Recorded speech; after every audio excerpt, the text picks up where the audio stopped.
Hello, welcome to another episode of the weekly briefings. By now, I'm sure all of you know that women's cricket is quite busy. But this is where I come in and I wrap up the entire week's highlights for you. And like I always remind you, if you want to get any further information or detailed scores, all you need to do is head to the Women's Cricket Zone website.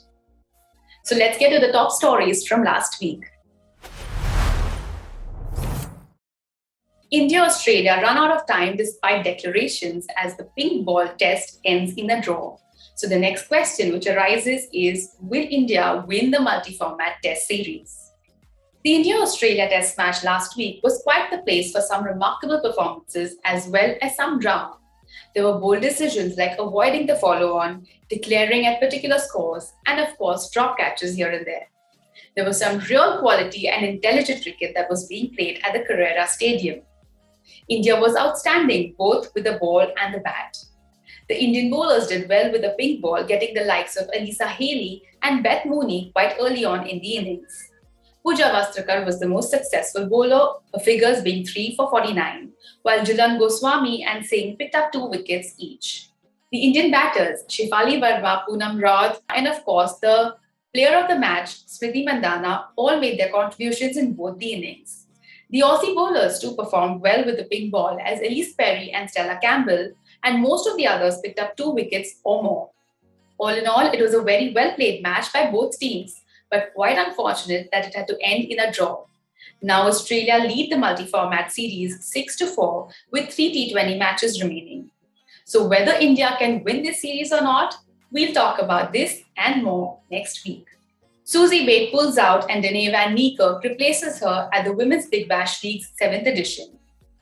New Zealand skipper Susie Bates had to make an unfortunate decision to opt out of the upcoming Women's Big Bash League. The current COVID-19 restrictions between New Zealand and Australia are strict, and permitting New Zealanders to enter the country after travel is also uncertain, which is why Bates decided to stay put. Since there's quite a busy summer, including the World Cup at home, her decision seems quite practical. In her absence, South Africa skipper Dane van Niekerk will join the forces at the Adelaide Strikers. Jemimah Rodrigues and Harmanpreet Kaur signed with the Melbourne Renegades. The list of Indians entering the Women's Big Bash League continues to grow. This week, it was Jemimah Rodrigues and Harmanpreet Kaur who have been signed by the Melbourne Renegades. Jemimah was impressive in the 100 that she played in England some time back, and where she ended up being the second highest run scorer of the entire tournament. And Harmanpreet Kaur, India's vice-captain, we all know about her capabilities. So let's hope our Indian girls put up the best faces in this much-awaited league. Tania Mallick appointed as the head of women's cricket by Pakistan Cricket Board. The Pakistan Cricket Board have found a leader in the dynamic Tania Mallick. After Marina Iqbal, the PCB have found just the right person to develop and take women's cricket to greater heights. Because Mallick is a sports person herself. She has represented her country at the Asian Games in 1986. She was also a national badminton champion, and she served as the vice president of the Olympic Association. And most importantly, she understands the culture and the grassroots of the country.